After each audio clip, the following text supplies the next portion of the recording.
సంతోషపడుతూ వారికి ఉన్న ఈ ఆసక్తి, వారికి ఉన్న ఈ మనస్సు, వారి బ్రతుకు కాలమంతా కలిగి ఉన్నట్లు సహాయం చేయమని వేడుకుంటూ క్రీస్తు నామని ప్రార్థన సమర్పిస్తున్నాము తండ్రి. మీకు రాకుండా చూడండి. హలో ప్రభునందు ప్రియులారా, దేవుని మహా కృపను బట్టి మరొక పర్యాయము మీ మధ్యకు రావడానికి మీ ముందు నిలిచింది. తన వాక్యాన్ని, తన జ్ఞానాన్ని పంచుకోవడానికి దేవుడిచ్చిన ఈ అవకాశాన్ని బట్టి మొదటగా తండ్రి దేవునికి క్రీస్తు ద్వారా కృతజ్ఞతలు చెల్లించుకుంటూ మమ్మల్ని ఎంతగానో ప్రేమించే మరి గౌరవించే వారిలో మరి సహోదరులు, ఒక అత్యంత ప్రియులు, సుమారు 20 సంవత్సరాల అనుబంధం మరి విల్సన్నతో వారి ఆహ్వానం మేరకు మరి వారు సంఘంలో పెద్దలుగా ఉన్నటువంటి వారి యొక్క కోరిక మేరకు మీ మధ్యకు రావడానికి, మీతో ఈ కొన్ని నిమిషాలు దేవుని వాక్యం పంచుకోవడానికి వారు నాకు ఇచ్చిన అవకాశాన్ని బట్టి వారిని కూడా మనస్ఫూర్తిగా అభినందిస్తూ ఈ సమయంలో మరి ముందుగా మీకు ప్రకటించినట్లుగా మాదిరికరమైనటువంటి సంఘము ఏది అనే విషయాన్ని మనం బైబిల్లో నుంచి ఆలోచిద్దాం. మాదిరికరమైన సంఘం, మాదిరికరమైన సంఘము మనకు తెలియాలి అంటే మొదటగా సంఘము అంటే ఏంటో మనకు తెలియాలి. ఈరోజు చాలామందికి సంఘము అనేటువంటి విషయంలో పోయి కూడా సరైన అవగాహన లేదు చాలామందికి. మీరు ఎక్కడికి వెళ్తున్నారంటే మీ పర్ణ సంఘం అని చెప్తుంటారు కదా. అసలు సంఘం అనే మాటకి అర్థం ఏంటి అని అడిగితే ఎంతమంది సమాధానం చెప్పగలరో నాకు తెలియదు. ఒకసారి ఇక్కడ కూర్చున్నటువంటి మిమ్మల్ని ప్రశ్నించుకోండి, సంఘము అనేటువంటి మాటకి అసలు అర్థం ఏంటి? సంఘం అంటే నాకు ఏమైనా తెలుసా? అసలు సంఘం అంటే ఏంటో తెలియనప్పుడు మాదిరికరమైన సంఘంగా మనం ఎలా మారగలం? సంఘం మీద అవగాహన లేనప్పుడు ఒక మోడల్ చర్చిగా దాన్ని మనం ఎలా మార్చుకోగలం? అది కాని పని.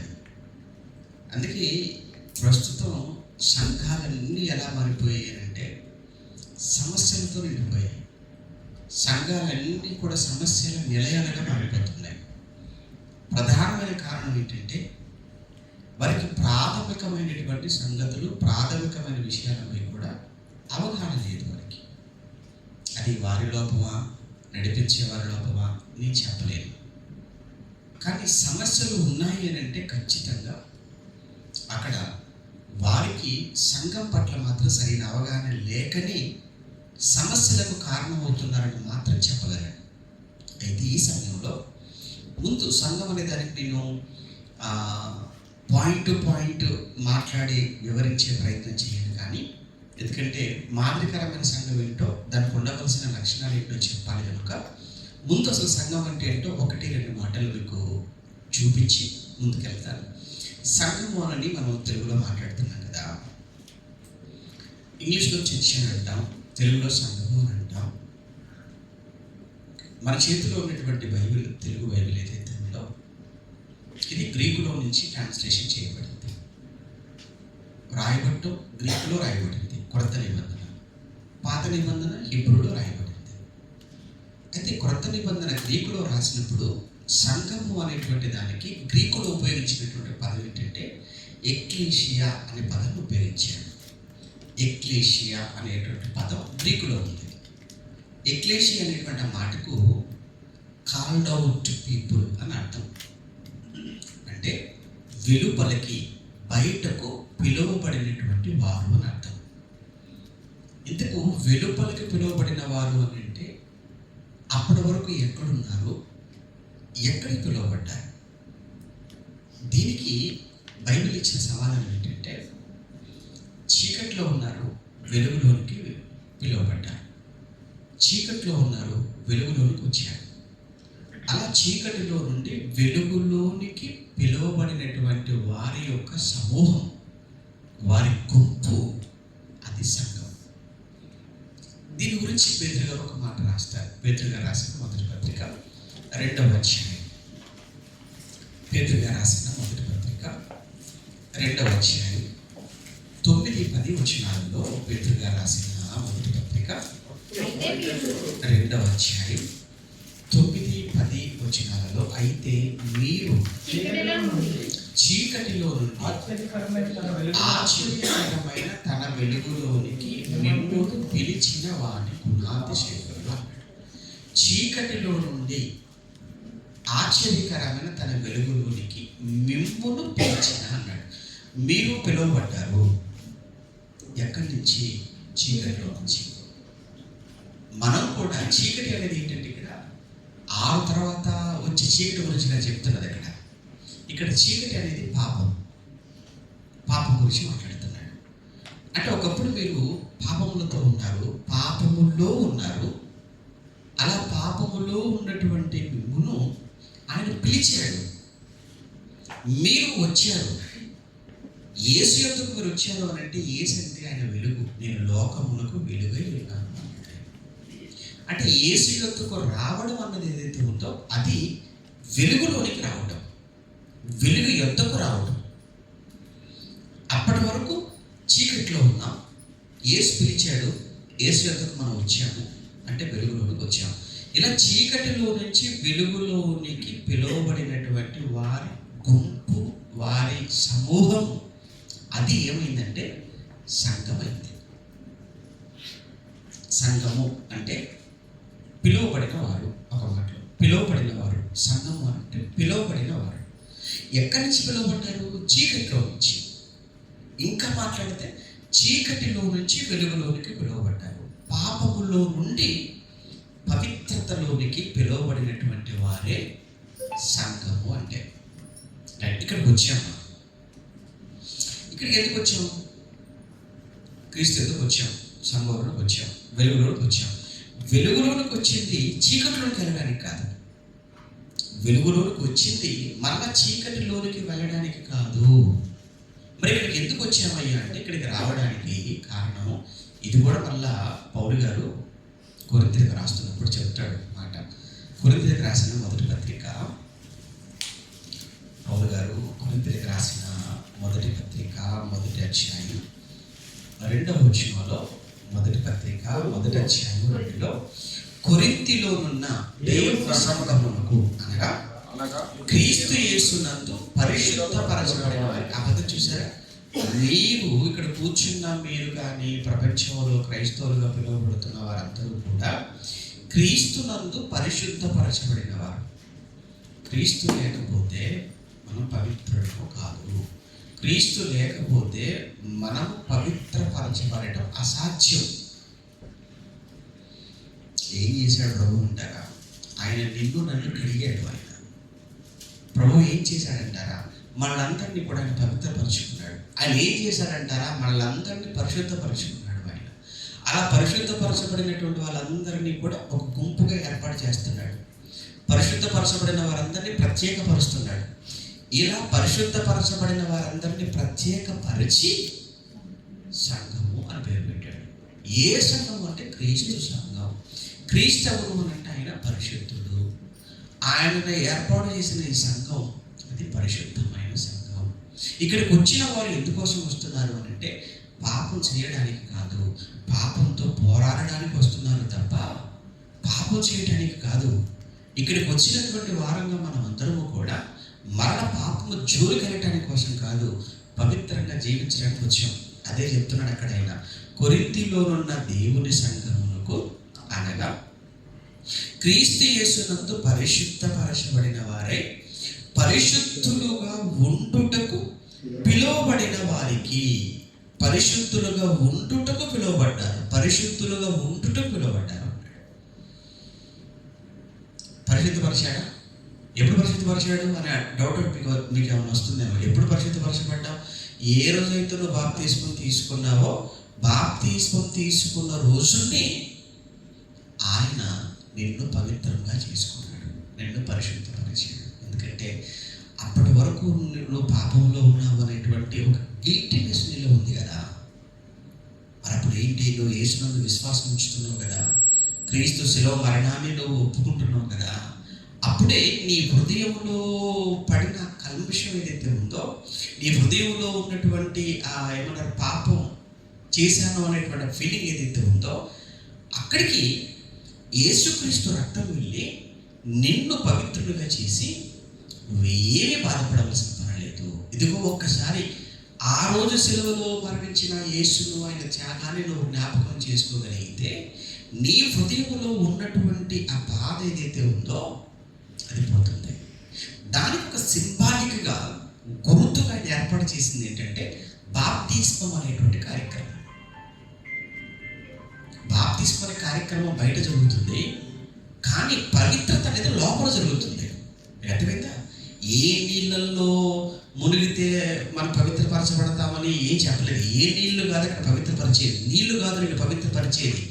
యేసుక్రీస్తునందు నీ విశ్వాసం ఏదైతే ఉందో అది నిన్ను పవిత్రపరుస్తుంది. కనుక యేసుక్రీస్తునందు నువ్వు ఎలాంటి విశ్వాసంతో నువ్వు బాప్తిస్మం దగ్గరికి వచ్చావో అన్న దాని మీద నీ పవిత్రత ఆధారపడుతుంది. కానీ నీకు కానీ సమాజానికి, సంఘానికి కానీ గుర్తు ఏంటంటే ఒక బాప్తిస్మం కార్యక్రమాన్ని పెట్టాడు ఆయన. కనుక బాప్తిస్మం చాలామంది ఇచ్చేవాళ్ళు ఏదో ఉందనుకుంటారు, ఇచ్చేవాళ్ళు ఏమీ లేదు.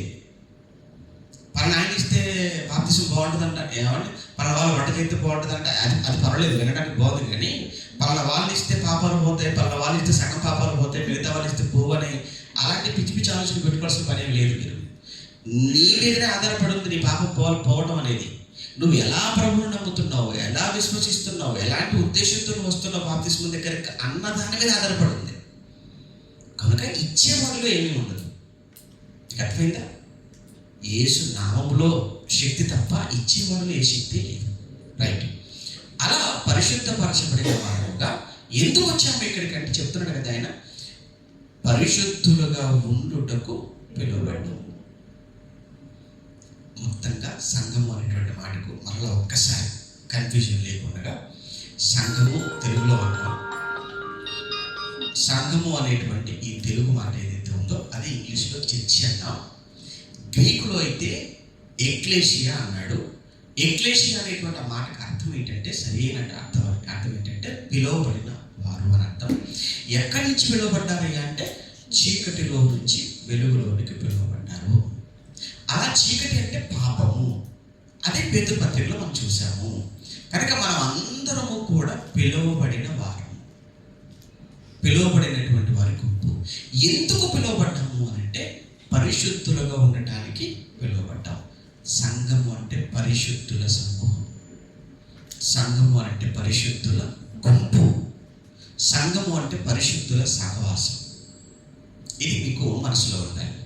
ఇది మీకు మనసులో ఉన్న తర్వాత ఇప్పుడు ఏ సంఘం మాదిరి లేదా మాదిరికరమైన సంఘము అనండి, దేన్ని అనాలి, మాదిరికరమైన సంఘానికి ఉండవలసినటువంటి లక్షణాలు ఏంటి అని ఇప్పుడు కొన్ని మనం ఆలోచిస్తే, అపోస్తలుడైన పౌలు గారి ద్వారా వ్రాయబడినటువంటి పత్రికలు సంఘాలకు చాలా ఉండగా వాటిలో పౌలు గారు తెస్సలోనిక అనే ఒక సంఘానికి పత్రిక రాశాడు.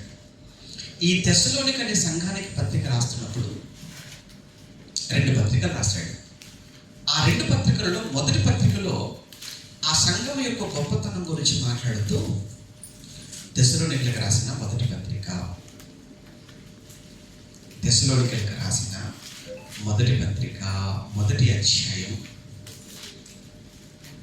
తెస్సలోనికలకు రాసిన మొదటి పత్రిక మొదటి అధ్యాయం 2 నుంచి నేను చదువుతున్నాను, జాగ్రత్తగా మీరు చూడండి. అందులో ఒక మాట 7వ వచనంలో, కాబట్టి మాసిదోనియాలోను అకయ్యలోను విశ్వాసులందరికీ మీరు మాదిరి అయితిరి అన్నాడు. మాసిదోనియాలోను అకయ్యలోను విశ్వాసులందరికీ, తెస్సలోనికలో ఉన్నటువంటి విశ్వాసులు ఏమయ్యారట? వాళ్ళు మాదిరి అయ్యారట. ఎవరు మాదిరి అయ్యారు? తెస్సలోనికలో ఉన్నవారు. ఎవరెవరికి మాదిరి అయ్యారు? మాసిదోనియాలో ఉన్న క్రైస్తవులకు, అకయ్యలో ఉన్న క్రైస్తవులకు, తెస్సలోనికలో ఉన్నటువంటి క్రైస్తవులు మాదిరి అని ఒక మాట అక్కడ ఆయన ఉపయోగించేశాడు. ఇప్పుడు దీన్ని పట్టుకుందాం. ఎందుకు ఈ తెస్సలోనికలో ఉన్న సంఘాన్ని, విశ్వాసులను మాదిరి అని అన్నాడు? అంటే వీళ్ళలో ఏవో ఉన్నాయి క్వాలిటీస్. వీళ్ళలో ఉన్నటువంటివి అకయలో ఉన్న సంఘంలో కనబడలేదు. వీళ్ళలో ఉన్న లక్షణాలు మాసిదోనియాలో ఉన్న మిగతా సంఘాలలోనూ కనబడలేదు. అంటే ఆ రెండు ప్రాంతాలలో ఉన్న సంఘాలలో చూడనటువంటివి ఏవో గొప్ప లక్షణాలు తెసలోనిక సంఘంలో చూశాడు పౌలు గారు. అందుకు తెసలోనికలో ఉన్న సంఘం కోసం మాట్లాడుతున్నప్పుడు మీరు ఆ రెండు ప్రాంతాలలో ఉన్న సంఘాలకు మీరు మాదిరి అన్నాడు. ఈ మాట చిన్న మాట కాదు. మన యేసుప్రభు గురించి మనం గొప్పగా మాట్లాడుతుంటాం. ఏమంటామంటే ఆయన మహనీయులకు మార్గదర్శి అని అంటాం. యేసుప్రభు కోసం మాట్లాడుతున్నప్పుడు ఆయన ప్రపంచంలో మీరు మహనీయులని ఎవరెవరినైతే మీరు అంటున్నారో వాళ్ళందరికీ యేసుప్రభు ఎవరు? మార్గదర్శి అని అంటాం. అంటే మన యేసును గొప్ప చేయడానికి వాళ్ళందరికీ ఆయన మార్గదర్శి. నిజమే, మార్గదర్శి ఆయన మహనీయులకు. మహాత్ముడు యేసుప్రభు మాటలు చెప్పాడు కదా. వివేకానందుడు ఏమన్నాడో ఏమండి మనకు తెలుసు కదా. అలా ప్రపంచంలో ఈవెందో సౌత్ ఆఫ్రికా ఒక నెల్సన్ మండేలా ఆయన యేసుప్రభు మాట్లాడిన మాటలే ఆయనకు స్ఫూర్తి అన్నాడు కదా.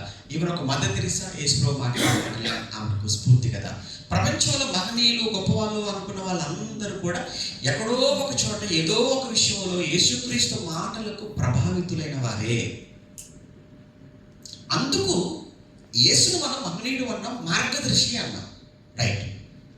ఇప్పుడు ఇక్కడ కూడా పౌలు గారు తెస్సలోనిక సంఘం కోసం మాట్లాడుతున్నప్పుడు మాసిదోనియాలో ఉన్న సంఘాలు, అకయలో ఉన్న సంఘాలు అన్నిటికీ తెస్సలోనికలో ఉన్న మీరేమయ్యారు? మీరు మాదిరి అని అన్నాడు. అంటే అమ్మో, తెస్సలోనికలో ఉన్న సంఘం మాదిరికరమైన సంఘం అనమాట. ఎందుకు తెస్సలోనికలో సంఘాన్ని మాదిరికరమైన సంఘం అన్నాడు అంటే ఆ సంఘాల్లో లేనివి ఈ సంఘంలో ఏవో ఉన్నాయన్నమాట. ఏమున్నాయో మనకు తెలిస్తే మనం కూడా వాటిని చేస్తే మనం కూడా మాదిరికరమైన సంఘంగా మారచ్చు. సింపుల్. మన దగ్గర సంఘాలు చాలా ఉన్నాయి దుబాయ్లో. ఇప్పుడు దుబాయ్లో ఉన్నటువంటి సంఘాలన్నింటికి మన సంఘం మాదిరిగా ఉండాలి. మరి మన సంఘం మాదిరిగా ఉండాలి అని అంటే ఇక్కడ పౌలు గారు తెస్సలోనిక సంఘాన్ని ఏ విషయంలో మాదిరి అన్నాడు మనకు అర్థమైతే మనం కూడా వాటిని కానీ మనము కూడా ఆచరించగలిగితే, వాటిని మనము కూడా పాటించగలిగితే ఖచ్చితంగా మనము కూడా మిగతా సంఘాలకు ఏమవచ్చు? మాదిరివచ్చు. అంటే మనం మాదిరిగా ఉండాలి అని లేదండి. ఇప్పుడు నేను గొప్పవాడిగా ఉండాలని కోరుకుంటావు, నా పిల్లలు గొప్పవాళ్ళుగా ఉండాలని కోరుకుంటారు, నా కుటుంబం గొప్పదిగా ఉండాలని కోరుకుంటావు. బాగుంది. అలాంటప్పుడు నువ్వు ఏ సంఘంలో ఉన్నావో, ఏ సంఘ సభ్యుడిని చెప్పుకుంటున్నావో, ఏ సంఘంతో కలిసి రొట్టె విడుస్తున్నావో, ఏ సంఘంతో కలిసి ద్రాక్షరసాన్ని తీసుకుంటున్నావో, అంటే ఏ సంఘంతో కలిసి భోజనం చేస్తున్నావో, ప్రభురాత్రి భోజనాలు పాల్పంచుకుంటున్నావో, ఇది నీ కుటుంబం. ఇంకో మాట చెప్పాలి, సంఘం అంటే దేవుని కుటుంబం. చాలా ఉన్నాయి. సంఘం అనగా ఉట్టి సంఘం అనుకోండి. సంఘం అంటే దేవుని కుటుంబం, సంఘం అనంటే ఇంకా దేవుని వ్యవసాయము, సంఘం అనంటే దేవుని ఆలయం, సంఘం అనంటే దేవుని రాజ్యం, సంఘం అనంటే క్రీస్తు శరీరం. ఇవన్నీ కూడా సంఘం అనేటువంటి వాటికి మిగతా ఉపయోగించిన పర్యాయ పదాలు. ఇప్పుడు సంఘము అనగానే ఇది నా కుటుంబం అని మీరు అనుకున్నప్పుడు నా కుటుంబం బాగుండాలి. ఎంత బాగుండాలంటే నా కుటుంబం మిగిలిన సంఘాలకు ఒక చక్కటి మాదిరి చూపించే కుటుంబంగా ఉండాలి. మిగిలిన వారందరూ నా సంఘాన్ని చూసి, నా కుటుంబాన్ని చూసి చాలా గొప్పగా మాట్లాడుకోవాలి. మిగిలిన సంఘాల్లో ఉన్న వాళ్ళంతా కూడా మీరు ఎలా చేయగలుగుతున్నారండి, మీరు ఎలా ఉండగలుగుతున్నారని ఆశ్చర్యపోయే విధంగా నా కుటుంబం, నా సంఘం ఉండాలి అని మీకు ఎందుకు అనిపించట్లేదు? ఎప్పుడు అనిపించింది తెలుసా? ఇది నా కుటుంబం అనుకుంటే, ఇది నా సంఘం అనుకుంటే, నేను ఇందులో ఒక పార్ట్, ఒక అవయవాన్ని అనుకుంటే, నేను కూడా ఇందులో ఒక అవయవం, శరీరంలో ఒక అవయవం, నేను ఒక భాగమను అనుకుంటే ఖచ్చితంగా ఆ ఫీలింగ్ ఉంటుంది. కొంతమంది ఉంటారు,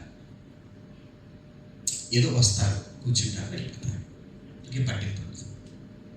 ఎందుకంటే ఆదివారం కనుక వెళ్ళాం కనుక కూర్చున్నాం కనుక వెళ్ళాం కాబట్టి ఏదో ఇచ్చేసేయాలి, అంతే, ఆమెస్కి వెళ్ళిపోవాలి. మనకి ఇంకా మిగతా విషయాలలో అసలు పట్టింపే ఉండదు. అలాంటి వాళ్ళు ఉంటారా? ఖచ్చితంగా ఉంటారు. ప్రతి సంఘంలో 100% ఉంటారు. అలాంటి వాళ్ళు ఎలాంటి వాళ్ళు చెప్పుకుంటారా? మన ఇంట్లో మన పిల్లలు, వాళ్ళకి ఏంటంటే ఇంట్లో ఏముందో, ఏమి లేదు, ఎలా వస్తుందో, ఎందుకు వస్తుందో, ఏమైపోతుందో ఏముండదని టైంకి అలా పెడితే కళ్ళ ముందు కడుపులో వేసేసుకొని వెళ్ళిపోవడం, అంతే. ఏదైనా అవసరమైతే అడగటం. అంటే అలాంటి పిల్లల్ని చూస్తున్నప్పుడు ఏ తల్లికైనా ఏ తండ్రికైనా ఏమనిపించింది? ఒరే, కుటుంబం ఎలా గడుస్తుందో ఏమాత్రం ఆలోచించవరా? ఇంట్లో ఏమున్నాయో లేవో నీకేం పట్టింపు లేదురా అని ఒక తల్లిగా తండ్రిగా బాధతో మాట్లాడతాం. అంటే వీడికి అసలు బాధ్యత లేదండి, వీడికి అసలు ఏమాత్రం ఆలోచన లేదండి, ఏం పట్టించుకోడండి, నిర్లక్ష్యంగా ఉంటాడండి కుటుంబం విషయంలో అని. మీ కుటుంబంలో మీరు కన్న పిల్లలు మీ గురించి, కుటుంబం గురించి ఆలోచించకపోతే మీ మనసు ఎంతుంటే, మరి సంఘం అంటే దేవుని కుటుంబం కాదా? సంఘం అంటే ఇది మీ కుటుంబం కాదా? మరి మీ కుటుంబం అని మీరు అనుకున్నప్పుడు ఎలా జరుగుతుంది? ఎంతమంది వస్తున్నారు? అసలు రానివారు ఎందుకు రాలేకపోతున్నారు? ఏ కారణం చేత రాలేకపోతున్నారు? వాళ్ళు ఎందుకు మనం వెళ్ళకూడదు? వాళ్ళు ఎందుకు మాట్లాడకూడదు? వాళ్ళు మళ్ళీ సంఘానికి ఎందుకు నడిపించకూడదు అని ఎందుకు ఆ బాధ్యత, ఆ కన్సర్న్ ఎందుకు లేదు? అంటే అది లేదు అని అంటే, బాధ్యత లేని కొడుకుల విషయంలో ఒక తల్లిగా తండ్రిగా మీరు బాధపడితే, బాధ్యత లేని సంఘంలో ఉన్న విశ్వాసులుగా మన విషయంలో ఆయనంతే బాధపడతాడు, యజమానిగా తండ్రి. అలాంటి వారి విషయంలో సేవకుడు అంతే బాధపడతాడు. ఇక్కడ ఉన్నటువంటి ఈ తెస్సలోనికలో ఉన్న సంఘం గురించి మాట్లాడుతున్నప్పుడు, మీరు మాసిదోనియాలో, అకయలో ఉన్న వారందరికీ మీరు మాదిరి. ఎందుకు ఎంత గొప్పగా చెప్పాడు అంటే, మిగతా సంఘాలలో లేనిది ఏదో ఆయన చూశాడు ఈ సంఘంలో. ఏవో కనబడ్డాయి ఆయనకు. ఏం కనబడ్డాయో 1 by 1 ఒక్కొక్కటిగా మనం మాట్లాడుకునే ప్రయత్నం చేద్దాం ఉన్న సమయంలో. మొదటిగా మీరు చూడగలిగితే 2వ వచనంలో ఒక మాట అంటాడు. 2వ వచనంలో విశ్వాసముతో కూడిన, ఆ పదం చదువుతున్నప్పుడు, విశ్వాసముతో కూడిన మీ పనిని, ప్రేమతో కూడిన మీ ప్రయాసమును, మన ప్రభువైన యేసుక్రీస్తునందరి నిరీక్షణతో కూడిన మీ ఓర్పును మేము మన తండ్రి అయిన దేవుని ఎదుట మానక జ్ఞాపకము చేసుకొనొచ్చు. ఎన్ని మాటలు చెప్పాడండి ఆయన సంఘం కోసం పౌలు గారు. తెస్సలోనిక సంఘం, ఇంకో విషయం చెప్పంటారండి, తెస్సలోనిక సంఘం కోసం ఆయన ఇంత మాట అన్నాడు అని అంటే, అసలు ఆ సంఘం గురించి సంఘం బ్యాక్గ్రౌండ్ చూస్తే మీరు, ప్రతి సంఘానికి ఒక బ్యాక్గ్రౌండ్ ఉంటుంది, అంతే కదా? మీ సంఘానికి కూడా బ్యాక్గ్రౌండ్ ఉంటుంది కదా. బ్యాక్గ్రౌండ్ అంటే అర్థం ఏంటంటే, ఈ సంఘం ఎలా ప్రారంభమైంది, అసలు ప్రారంభంలో ఎవరు ఉన్నారు, ఎలా స్టార్ట్ చేశారు, అప్పుడు ఎవరెవరు సహకరించారు, ఆ తర్వాత ఏం జరిగింది, ఇది దీని బ్యాక్గ్రౌండ్ అనమాట. అలానే తెస్సలోనిక సంఘం ఉంది అని అంటే, అది తెస్సలోనిక సంఘమా?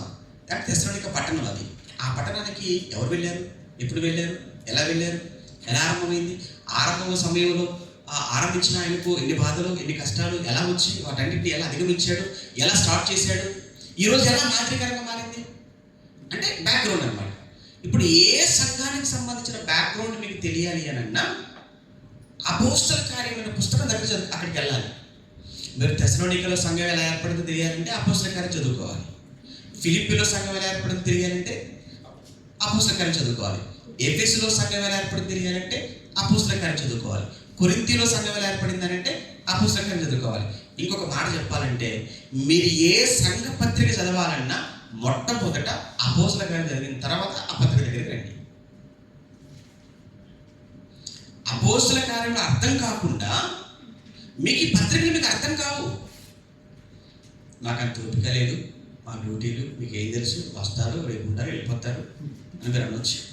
సర్లేండి, అందుకే మీలాంటి వాళ్ళ కోసమే కదా నిజంగా దేవుడు ఏ కాలానికి పరిస్థితులు ఎలా మారిపోతాయని అన్నీ మీకు సమకూరుస్తున్నాడు. మీరు పని చేసుకుంటూ కూడా ఇంటికి వచ్చిన తర్వాత ఒక గంట యూట్యూబ్లోకి వెళ్ళిపోతే మీకు బోర్ ఉంటుందండి. ఇప్పుడు మీరు ఎంత బిజీ ఉంటే మాత్రం మీరు ఇంటి వాళ్ళతో మాట్లాడుకుంటూ ఉంటున్నారా, పక్కన వాళ్ళతో మాట్లాడకుండా ఉంటున్నారా, అసలు యూట్యూబే ఓపెన్ చేయకుండా ఉంటున్నారా, వాట్సాప్ ఓపెన్ చేయకుండా ఉంటున్నారా? అసలు అది జరిగే పనే కాదు. మరి ఇంకేంటి మీరే ఒప్పుకుంటున్నారు అంటే మీకు టైం ఉంది, మీకు ఏదో చెప్తున్నారు మనసు ఉంటే మార్గం ఉంటుంది అన్నట్లు. మీరు వినాలనేటువంటి ఆశ పట్టుదల మీకు ఉంటే అన్నీ అడ్జస్ట్ అవుతాయి. అసలు ముందు నాకు వద్దు అనుకున్నాం అనుకో, ఏది అడ్జస్ట్ అవుతుంది, అది 100% అది. అందుకే మీరు ఏమనుకోకపోతే బైబిల్ వరల్డ్ అని యూట్యూబ్ ఛానల్ ఉంది నాదే. బైబిల్ వరల్డ్, బైబిల్ ప్రపంచం. నిజమే, ప్రపంచమే. ఇక్కడ ఏ మార్కెట్కి వెళ్ళిపోయినా అంత ప్రపంచమే. ప్రపంచంలో ఉన్న ఫ్రూట్స్ అన్నీ అక్కడ ఉంటాయి, ప్రపంచంలో బట్టలన్నీ ఉంటాయి, ప్రపంచంలో కూరగాయలన్నీ ఉంటాయి. ఏ ఉల్లిగడ్డ, ఈజిప్ట్ ఉల్లిగడ్డలా, ఇండియా ఉల్లిగడ్డలా, లేకపోతే ఆఫ్రికా ఉల్లిగడ్డలా, అమెరికా ఉల్లిగడ్డలా అడుగుతారు కదా. అంటే ప్రపంచంలో ఉల్లిగడ్డలన్నీ కలమంది కనబడతాయి, ప్రపంచంలో ఉన్నటువంటి మామిడి పళ్ళని కలమంది కనబడుతుంటాయి కదా. ఆ మార్కెట్కి వెళ్ళిపోవాలి, సూపర్ మార్కెట్కి వెళ్ళిపోగానే అలానే మీరు బైబిల్ వరలని యూట్యూబ్ ఛానల్లోకి వెళ్ళిపోతే మీకు అన్ని మీ బైబిల్ ప్రపంచం అది అన్ని మీకు అందులో కనబడతాయి. మీకు ఏం కావాలి చెప్పండి? బైబిల్లో మీకు ఏం కావాలి? బైబిల్లో మీకు ఒక న్యాయాధిపతుల గురించి కావాలా? అందులో ఉంటుంది. కొన్ని రాజుల గురించి కావాలా? అందులో ఉంది.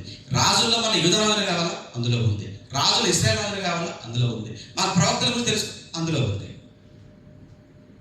పోనీ ఏమంటే బైబిల్లో అమోరీలు అంటాడు, వీళ్ళు అంటాడు, ఇత్తీలు అంటాడు, ఫిలిస్తీన్లు అంటాడు, వాళ్ళు ఎవరు మాకు తినట్లేదు అంటారా? అవి కూడా అందులో ఉన్నాయి. పోనీ ఏమంటే మీకు ఏది కావాలి? మీకు కావాల్సిన ప్రతిదీ మీకు అందులో దొరుకుతుంది. అలానే లేటెస్ట్ ఏంటంటే అపోస్తుల కార్యముల్లో 28 అధ్యాయాలు, 28 అధ్యాయాలకు వివరణ ఇచ్చేసాను. ఒక్కొక్క అధ్యాయం ఒక్కొక్క ఎపిసోడ్. మొదటి అధ్యాయం ఏంటి, ఆ మొదటి అధ్యాయంలో ఉన్న విషయాలు ఏంటి, వాళ్ళలో ప్రధానమైన విషయాలు ఏంటి, వాటిని ఎలా అర్థం చేసుకోవాలి ఏంటి, 2వ అధ్యాయం, 3వ అధ్యాయం, ఇలా అన్ని అధ్యాయాలు మాట్లాడి పెట్టేసింది. ఎందుకంటే అపోస్తుల కార్యములు అనేది ఏదైతే ఉందో గుండెకాయ లాంటిది. కొత్త నిబంధన హార్ట్ లేకపోతే మనిషి లేడు. అలాగే కొత్త నిబంధన అంతటికి కూడా ఏంటంటే అపోస్తుల కార్యములు కీ అది. ఎందుకంటే ఒకవైపు సువార్తలు, మరోవైపు పత్రికలు, ఒకవైపు సువార్తలను మరోవైపు పత్రికలు, ఈ రెండింటికి కలిపేది ఏంటంటే అపోస్తుల కార్యం. అందుకే మధ్యలో ఉన్నది. మీరు సువార్త చదివి పత్రికలు కలగకూడదు. వెళ్ళిపోతే లాంఛనం చేసినట్టు కాళ్ళు చేయి ఇరిగిపోద్ది. అలా చేయకూడదు. సువార్త చదివిన తర్వాత నెక్స్ట్ చదవాల్సింది ఏంటంటే అపోస్తుల కార్యం అనమాట. అపోస్తుల కార్యం ఒక బ్రిడ్జ్ లాంటిది అనమాట. అది ఒక వంతెన లాంటిది. అంటే సువార్తలలో నుంచి అపోస్తుల కార్యం అనే బ్రిడ్జ్ దాటుకొని బయటికి వెళ్ళాలి, పత్రికలోనికి వెళ్ళాలి. పత్రికలోనికి వెళ్ళడానికి ఖచ్చితంగా అపోస్తుల కార్యం లాంటి లైసెన్స్ మీకు ఉండాలి. అది మీకు లేకుండా మీరు డ్రైవింగ్ చేస్తే చాలా ప్రమాదం. మీకు ఏం అర్థం కాదు. అందుకు చెప్తున్నాను. అంటే ఎందుకు వచ్చింది ఈ ప్రస్తావన అంటే, తెస్సలోనిక సంఘం మాదిరికరము అన్నాడు కదా. అసలు పౌలు ఎప్పుడు వెళ్ళాడు ఆ సంఘానికి? ఎంతకాలం ఉన్నాడు అక్కడ? తీరా చూస్తే 17వ తర్వాత చదువుకున్న అపోస్తుల కార్యంలో జస్ట్ ఆయన పౌలు గారు 2వ ప్రయాణంలో వెళ్తాడు. ఆ 2వ ప్రయాణంలో అక్కడ కేవలం 3 వారాలు ఉన్నాడు. ఎన్ని వారాలు? జస్ట్ 3 weeks, 3 విశ్రాంతి దినాలు. 3 వారాలు ఉన్నాడు. 3 వారాలలో ఏమన్నా సమాజ మందిరంలోకి వెళ్ళి మాట్లాడాడు. 3 వారాల తర్వాత పెద్ద విప్లవం వచ్చేసింది ఆ ఊరు, ఆ పట్టణంలో. వచ్చేసి పౌలు గారు ఎక్కడున్నాడు అంటే పలానా వాళ్ళ యాసన్ అనేటువంటి ఆ జేసన్ అనేటువంటి ఆ వ్యక్తి ఇంట్లో ఉన్నాడని చెప్పగానే మొత్తం ఆ ఇంటి మీద దాడికి వెళ్ళిపోయారు. ఈ లోపు తప్పించేశారు, ఆయన్ని బెరగి పంపించేస్తారు. అంటే ఇంతకు 3 వారాలే ఉన్నాడు అక్కడ. 3 వారాలే ఉండి పౌలు గారు 3 వారాలకి ఎన్ని ప్రసంగాలు చేసి ఉంటాడు? 3 ప్రసంగాలు అనుకుందాం. 3 వారాల నుండి 3 ప్రసంగాలు చేసినటువంటి సంఘం మిగిలిన సంఘాలకు ఏ సంఘం అయిందంటే అది. మరి 3 వారాల నుండి 3 ప్రసంగాలు విన్న సంఘం మాదిరికరమైన సంఘంగా మారితే మీరు ఎన్ని వారాలు అవుతుంది ఇక్కడ రాబట్టి? మీరు ఎన్ని ప్రసంగాలు అయింది వినబట్టి? మరి మీ సంఘం ఏ సంఘానికి మాదిరి అయింది? మీ సంఘం గురించి కాదు, అన్ని సంఘాల గురించి ప్రశ్న.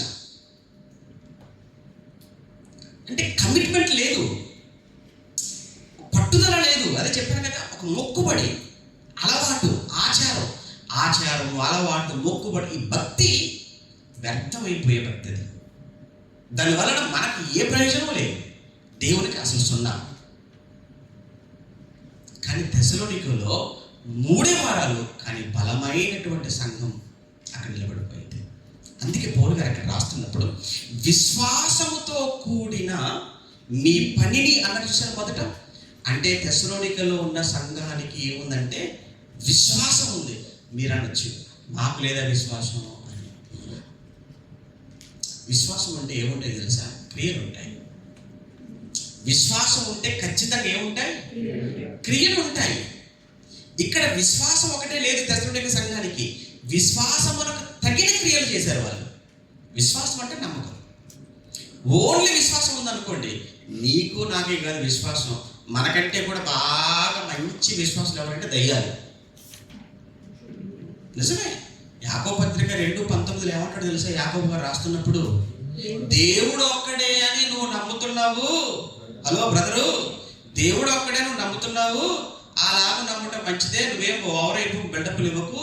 నువ్వే కాదు దేవుడు ఒక్కడే నమ్మేది, నీతో పాటు దయ్యాలు కూడా నమ్ముతున్నాయి. అంటే దయ్యాలకు దేవుడు ఒక్కడే అని తెలుసు, దయ్యాలు దేవుడు ఒక్కడే నమ్ముతున్నాయి. అంటే వాటికి విశ్వాసం ఉంది దేవుడి పట్ల ఒక్కడేనని. నీకు విశ్వాసం ఉంది, కాకపోతే ఏంటంటే వాడి క్రియలు నీకు క్రియలు. అంటే ఇప్పుడు అంత ఒకటే కదా మరి. ఇప్పుడు దానికి ఏమైనా క్రియలు ఏమైనా ఉన్నాయి, మంచి క్రియలు ఏమైనా ఉన్నాయి? దయ్యం అది దయ్యం. దానికి ఎందుకు మంచి క్రియలు ఉంటాయి? ఉండవు. కానీ ఇక్కడ ఏంటంటే విశ్వాసం ఉంటే సరిపోదు. అందుకే ఆ 2వ అధ్యాయమంతా కూడా యాకోబు గారు అదే మాట్లాడతారు కదా, విశ్వాసం క్రియలు. యాకోబు పత్రిక ఉద్దేశమే విశ్వాసము క్రియలు అనేటువంటి ఆ కాన్సెప్ట్ మీదనే రాయబడింది ఆ పత్రిక అంతా కూడా. అందుకే 2వ అధ్యాయంలో అక్కడ చెప్తూ దయ్యాల గురించి మాట్లాడి కిందికి వచ్చేసరికి ఏమంటాడు, చివరికి వెళ్ళేసరికి ఏమంటాడు అంటే, ప్రాణము లేని శరీరము ఎలాగో మృతమో క్రియలు లేని విశ్వాసం కూడా ఏమైపోతుంది, మృతమైపోతుంది అనేసి. అంటే విశ్వాసం ఉంటే ఖచ్చితంగా విశ్వాసానికి తగిన క్రియలు. నమ్మితే సరిపోదు కేవలం దేవుణ్ణి. నువ్వు దేవుని మీద నిజంగా నీకు నమ్మకం ఉంటే, పరలోకం మీద నీకు నిజంగా నమ్మకం ఉంటే, మరో జీవితం మీద నీకు నిజంగా నమ్మకం ఉంటే, చచ్చిపోతే దేవుడు నిజంగా నాకు స్వర్గాన్ని ఇస్తాడు అనేటువంటి నమ్మకం నీకుంటే, ఈ భూమి మీద నువ్వు దేవుని కోసం ఏమైనా చేస్తావు. ఆయన చెయ్యమన్నది ఎంత కష్టమైనా చేస్తావు ఎప్పుడు ఆయన మీద నీకు నిజమైన విశ్వాసం నీకు ఉన్నప్పుడు. లేదనుకోండి నువ్వు ఏమి చేయలేవు. అన్నింటికంటే ముఖ్యంగానండి మన మనసు ఎక్కడ తెలిసిపోద్ది అంటే మనం ఇచ్చే దగ్గర తెలిసిపోద్ది. కానీ కుక్క బుద్ధి అంటే ఎక్కడ బయటపడిందట, ముక్క చెప్తారు. కుక్క బుద్ధి ఎక్కడ, ముక్క దగ్గర. మరి మన బుద్ధి ఇచ్చే దగ్గర. ఏమండి, డబ్బు అడగనంత వరకు అంత బాగుంటుంది. అడిగావా శత్రుడు అయిపోతుంది.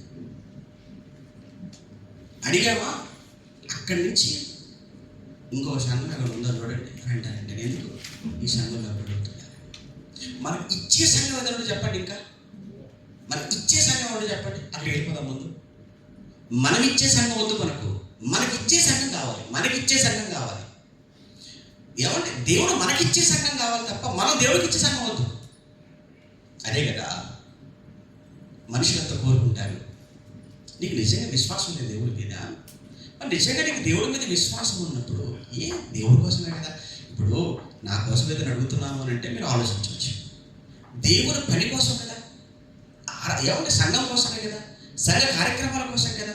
అయినా పిలువబడుతున్నాము అని అంటే, అయినా ఇబ్బంది పడుతున్నాము అని అంటే, దేవుని కొరకు ఇవ్వని, దేవుని కొరకు పెట్టని, దేవుని కొరకు వదులుకోలేని ఆ మనస్సు, అది మనసా, అది విశ్వాసం.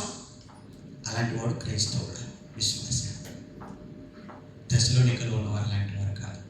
ఇక్కడ అందుకే చెప్తున్నాడు ఆయన, ఇదిగో విశ్వాసముతో కూడిన మీ పనిని, ప్రేమతో కూడిన మీ ప్రయాసమును మన ప్రభువైన యేసుక్రీస్తునందలి నిరీక్షణతో కూడిన మీ ఓర్పును మన తండ్రి అయిన దేవుని ఎదుట మానక జ్ఞాపకము చేసుకొనిచున్నాము అన్నాడు. అంటే తెస్సలోనిక సంఘంలో ఒకటి మనకు కనిపించింది, విశ్వాసముతో కూడిన పనులు సంఘంలో ఉన్నాయి. ఒకటి. ఇంకొక విషయాన్ని గుర్తు చేసి చేస్తాను, చాలా ఉన్నాయి, ఇంకొకటి చెప్తాను. రెండో విషయం చూడగలిగితే 9-10 వచనాలలో, అదే మొదటి అధ్యాయం 9-10 వచనాలలో, మీ యొద్ద మాకెట్టి ప్రవేశము కలిగెను, అక్కడ జనులు మమ్మల్ని గురించి తెలియచెప్పుచున్నారు. మరియు మీరు విగ్రహములను విడిచిపెట్టి జీవము గలవాడును సత్యవంతుడునకు దేవునికి దాసులగుటకు అన్నాడు. అంటే వీళ్ళు చేసిన రెండో పని ఏంటంటే, వారు అప్పటి వరకు విగ్రహారాధనలో ఉన్నారు, అప్పటి వరకు వాటిని పూజిస్తూ ఉన్నారు. కానీ ఎప్పుడైతే ప్రభువు గురించి విన్నారో వాళ్ళు వాటిని ఏం చేశారట, విడిచిపెట్టి ఎవరికి దాసులు అయిపోయారట, దేవునికి. అంటే దీన్ని బట్టి మనకు అర్థం కావాల్సింది ఏంటంటే, గతం ఏదైతే ఉందో, పాతది ఏదైతే ఉందో, పాపం ఏదైతే ఉందో, దాన్ని వాళ్ళు ఏం చేశారు, విడిచిపెట్టేశారు. వెంటనే పాతదాన్ని, పాపమును విడిచిపెట్టి దేవునికి దాసులు అయిపోయారు. కానీ మనం ఎందుకు మాదిరికరమైన సంఘంగా మారలేకపోతున్నాము అని అంటే, మనం ఇంకా మన పాపాలను పూర్తిగా విడిచిపెట్టలేదు. మనం ఇంకా పూర్తిగా దేవునికి దాసులుగా మారలేదు. ఇంకా మనలో అవి పాత జీవితంలో ఏవైతే మనం ఉన్నావో కొన్ని అవన్నీ కూడా అప్పుడప్పుడు కొన్ని కనపడుతూనే ఉంటాయి. ఇంకా అవునా కాదా చెప్పండి? పూర్తిగా చావలేదన్నమాట. ఇంకా పూర్తిగా చావలేదని అది అర్థం ఏంటంటే, బాప్తిస్మములో ఏవైతే పాపాలు మనం వదులుకుంటున్నామని అనుకున్నామో అవి ఇంకా పూర్తిగా వదిలిపెట్టుకోలేదు, వాటిని పూర్తిగా చంపలేదు. అందుకే మరలా అసూయలు, మరలా ద్వేషాలు, మరలా కలహాలు, మరలా తాగాలని, తిరగాలని, వెళ్ళాలని, ఇవన్నీ మరలా ఎందుకు వస్తున్నాయి అంటే ఇవి ఎవరిలో ఉంటాయో, ఎవరిలో కనబడతాయో వారు పూర్తిగా పాపాన్ని విడిచిపెట్టలేదు. వారు పూర్తిగా పాపాన్ని విడిచిపెట్టలేదు కనుకనే వారు పూర్తిగా దేవునికి దాసులుగా మారలేకపోయారు. అంటే కానీ తెస్సలోనికలో ఉన్న సంఘం చూస్తుంటే వాళ్ళు పాపాన్ని పూర్తిగా విడిచిపెట్టారు. పూర్తిగా ఎవరికి దాసులయ్యారు? దేవునికి దాసులైపోయారు. ఒకటి విశ్వాసంతో కూడిన క్రియలు చూసాం. పూర్తిగా పాపాన్ని విడిచిపెట్టి ఎవరికి దాసులయ్యారు? దేవునికి దాసులయ్యారు. అందుకు వారు మాదిరికరమైన సంఘాన్ని కనిపించారు. మూడవది చివరిది, ఏమంటే సమయాన్ని బట్టి మూడవది చివరిది అని అన్నాను. అందుకే 6వ వచనం చదువుతున్నప్పుడు ఒక గొప్ప విషయాన్ని చెప్తున్నాడు ఆయన. ఇదిగో పరిశుద్ధాత్మ వలన కలుగు ఆనందంతో గొప్ప ఉపద్రవమందు మీరు వాక్యమును అంగీకరించి మమ్మును ప్రభువును పోలి నడుచుకునిన వారైతే. ఎంత గొప్ప పదం అంటే నాకు తెలుసండి. ఎందుకో పౌలు గారు ఎవరి కోసం ఆ మాట వాడలేదు, సంఘం కోసం వాడాడు. ఈ సంఘం కోసం, ఆ తెస్సలోనిక సంఘం కోసం ఎంత పెద్ద పదప్రయోగం చేశారంటే ఆయన, మీరు వాక్యమును అంగీకరించి మమ్మును అనగా పౌలు అనేటువంటి నన్ను, అలానే తిమోతిగా ఉన్నటువంటి నాతో పాటు ఉన్న తిమోతిని, అలా నాతో పాటు ఉన్న శీల అనగా పౌలుగా నన్ను, శీలగా ఉన్న నాతో సహచరుడు, అలా తిమోతిగా ఉన్న నా కుమారుడు, మాలాంటి వారు ఎవరైతే ఉన్నారో మమ్మును పోలి, అంతకు మించి మీరు ప్రభువునే పోలి నడుచుకున్న వారైతే అన్నాడు. చూశారు అంటే తెస్సలోనికలో ఉన్న సంఘములో ఉన్న వాళ్ళని చూస్తే వాళ్ళు ఎవరు కనబడుతున్నారంటే పౌలు కనబడుతున్నాడట. తెస్సలోనికలో ఉన్న సంఘంలో ఉన్న వారిని చూస్తుంటే ఒకరిలో శీల కనబడుతున్నాడట. తెస్సలోనికలో ఉన్న సంఘాన్ని చూస్తే ఒకరు తిమోతి కనబడుతున్నాడట. అసలు ఇంకా సంఘాన్ని మొత్తం ఇంకా బాగా జూమ్ చేసి చూస్తే వాళ్ళలో ప్రభువు కనబడుతున్నాడట. ఏంటండి, ఏ సాక్ష్యం కదండి అది. ఇప్పుడు మీ సంఘంలో ఎవరినైనా కానీ బాగా జూమ్ చేసి చూస్తే ఒక పౌలు కనబడతాడా? ఒక బర్నబా కనబడతాడా? బరబ్బా కనబడతాడా? మీరే చెప్పండి. నేను చెప్తే వాళ్ళు ఫీల్ అయిపోతారు. మీకు తెలుసు కదా. ఏమండి, ఒక పౌలు కనబడతారండి ఎవరిలో చూస్తే? దూరం చూసినా కనబడదు. దూరం కూడా నుడుపు అంటారు కదా. మామూలుగా దూరం చూస్తే చాలా అందంగా కనబడుతుంటాడు, దగ్గరికి వెళ్ళిపోతే ఏముంటుందట. కానీ దూరం చూస్తేనే పౌలు కనబడతాడు. దూరం చూసినా పౌలు కనబడ్డాడు, ఈ దగ్గరికి వెళ్ళిపోతే అసలు కనబడ్డాడు.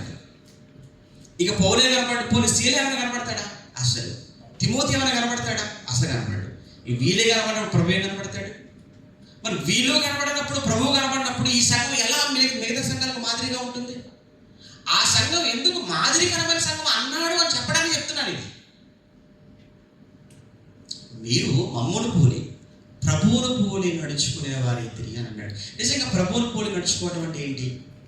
మళ్ళీ ప్రశ్న వస్తుంది అక్కడ. అందరికీ అర్థం కావద్దు అనే విషయాలు, అందుకే కొన్ని వివరించి చెప్పాలి. ప్రభువును పోలి నడుచుకోవడం అనే మాటకు అర్థం ఏంటి అంటే, ప్రభువులో ఉన్న క్యారెక్టర్స్ ఏవైతున్నాయో, ప్రభువులో ఉన్న లక్షణాలు ఏవైతున్నాయో అవి ఆ సంఘంలో ఉన్న వారిలో ఉన్నాయంట. ఇంతకీ ప్రభువులో ఏమున్నాయి? ఎఫెసీయులకు రాసిన పత్రిక ఒకసారి చూద్దాం. ఎఫెసీ పత్రిక 4వ అధ్యాయం. ఎఫెసీ పత్రిక 4వ అధ్యాయం. అపోస్తలుడైన పౌలు గారు ఎఫెసీయులకు రాసిన పత్రిక 4వ అధ్యాయం 11, 12 లేదా 15 చదువుకుందాం. సరిపోతుంది. 15 వచనం. ఇదిగో ప్రేమ కలిగి, ఆ పదం చూసారు సంఘాన్ని చెప్తున్నారు. ప్రేమ కలిగి 15 వచనంలో ప్రేమ కలిగి సత్యము చెప్పుచు క్రీస్తు వలె ఉండుటకు మనము అన్ని విషయములలో ఎదుగుదాం. మనం ఎదుగుదాం. ఏమంటే ఎదగాలని ఎవరికి ఉండదంటే అందరికి ఎదగాలని ఉంటుంది కదండి. బాబు ఇప్పుడే వచ్చినప్పుడు చెల్లి ఒక ఆవిడ గురించి చెప్తుందండి. ఇప్పుడే మన క్రీస్తు సంఘానికి వెళ్ళి వచ్చాము. ముస్లిం, చాలా ఏజ్డ్ పర్సన్, చాలా సంఘంలో. ఆవిడ ఏదో చిన్న కవర్ పట్టుకొని వచ్చింది. కవర్ పట్టుకొని తీసుకొని వచ్చింది ఇవ్వడానికి. ఆవిడ గురించి కార్యక్రమంగా చెల్లి చెప్తుంది అనమాట. ఆవిడ చాలా సంవత్సరాల క్రితం ఇక్కడికి వచ్చింది. ఎవరింట్లోనో అప్పట్లో 400కి ఏమో పనిచేయటం ప్రారంభించింది. సంవత్సరాలు అయిపోయింది. కానీ నిజంగా ఆవిడలో ఉన్న భక్తి, ఒక కమిట్మెంట్, పట్టుదల, సంఘం పట్ల ఆవిడకున్న ఆసక్తి, అవన్నీ చూస్తుంటే చాలా ఆశ్చర్యం, చాలా ఆనందం కలుగుతుంటుంది. అని ఆ మాటలు అంటున్నప్పుడు చాలా ఆశ్చర్యంగా ఉంటుంది కదా. మరి ఎదగాలి ఎదగాలి అంటే ఒక వేద విధవరాల గురించి చదువుతున్నప్పుడు బైబిల్లో మనం చూస్తాం కదా, ప్రభు చూసి చెప్తారు కదా ఆవిడ కోసం. ఆవిడ ఏంటంటే తన జీవనం అంతా కూడా వేసేసింది అని మనం చదువుకుంటాం. మనం అందరేమో ఉన్న దాంట్లో వేశారు, ఈవిడ తనకు ఉన్నదే కొంచెం, ఆ కొంచెం తీసుకొచ్చి ప్రభు కోసం ఇచ్చి, ఇది ఇస్తే నెక్స్ట్ నా పొజిషన్ ఏంటి, నెక్స్ట్ నేను ఏమైపోతాను అన్న ఆలోచన తనేమి చేయలేదు. అంటే అలా ఇవ్వవలసిన అవసరం ఒకవేళ ఏర్పడితే, ఇవ్వమని కాదు, ఆ పరిస్థితి ఒకవేళ వస్తే మనం ఎదగడం అనేది ఎందుకు చూసారా? ఎప్పుడు మనం ఎదుగుతాము అంటే ప్రేమ, సత్యం అనేటువంటి ఏవైతే ఉన్నాయో ఈ క్యారెక్టర్స్ చెప్తున్నాడు ఆయన.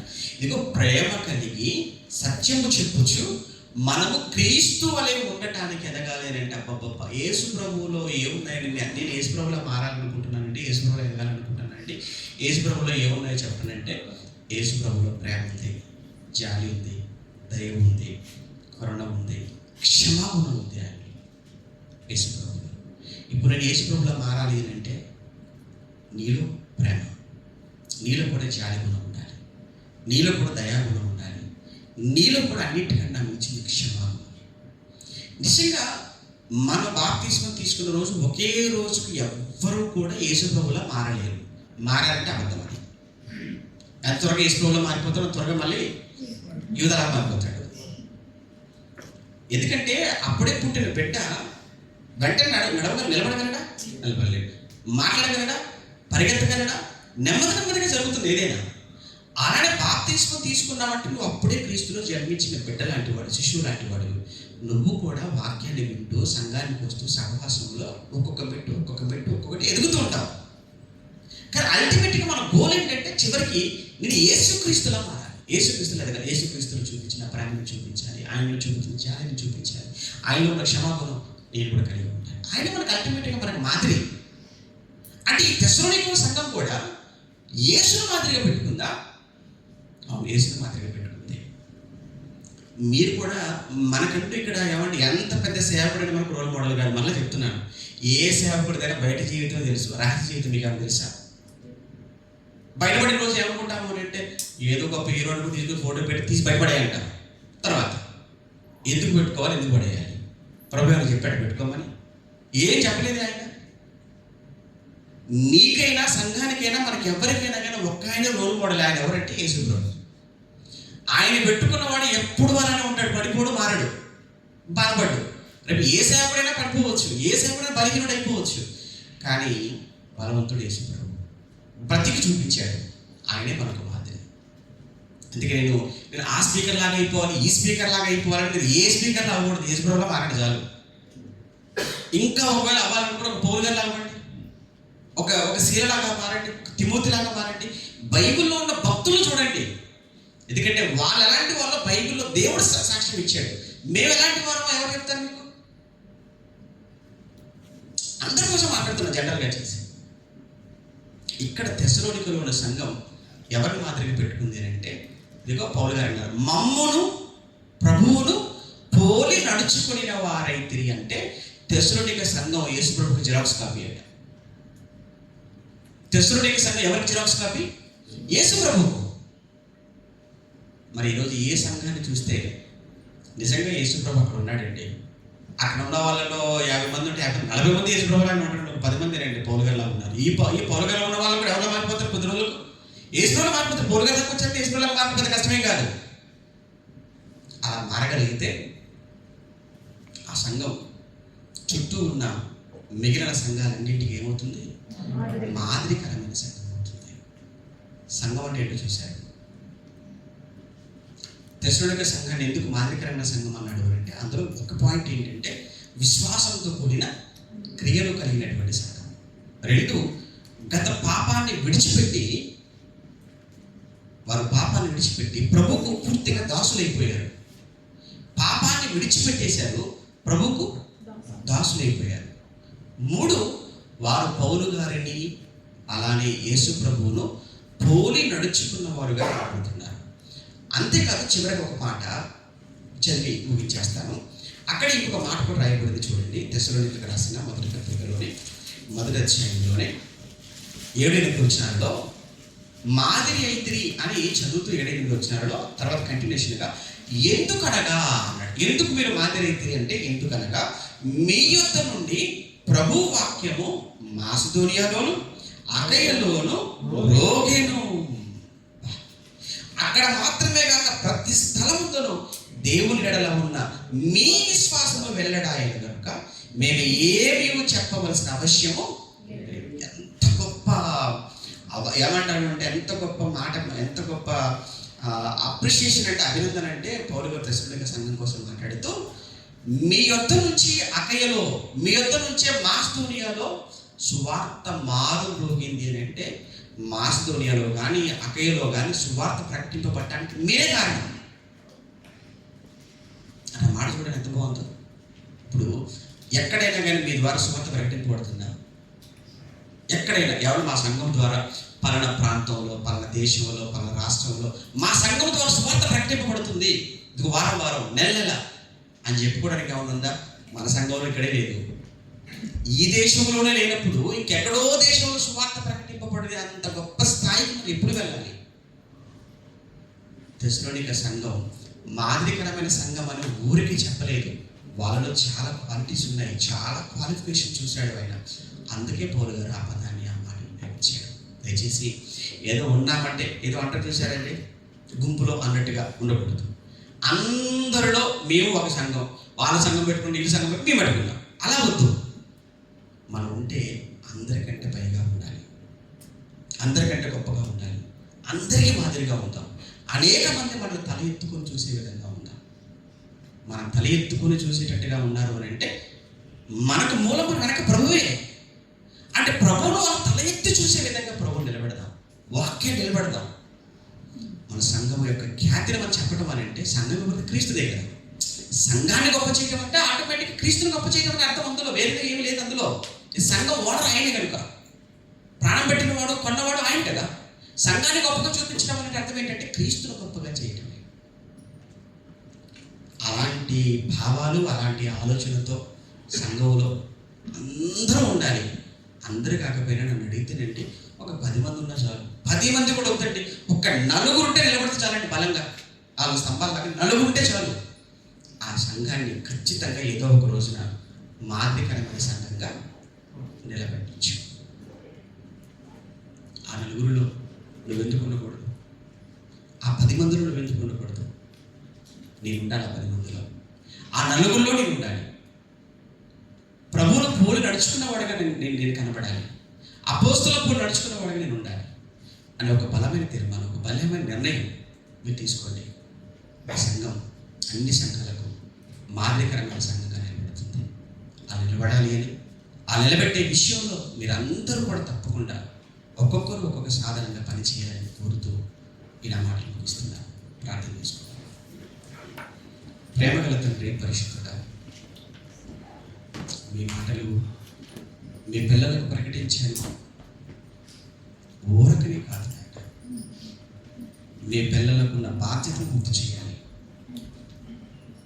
ఏదో పొడిపొడిగా మీ మాటలు చెప్పడం కాదు, దైవావేశంతో రాయబడిన ప్రతి మాట, వినపడుతున్న ప్రతి మాట అది మీ పిల్లలను ఆలోచింప చేయాలి, వారి హృదయాలను కదిలింప చేయాలి,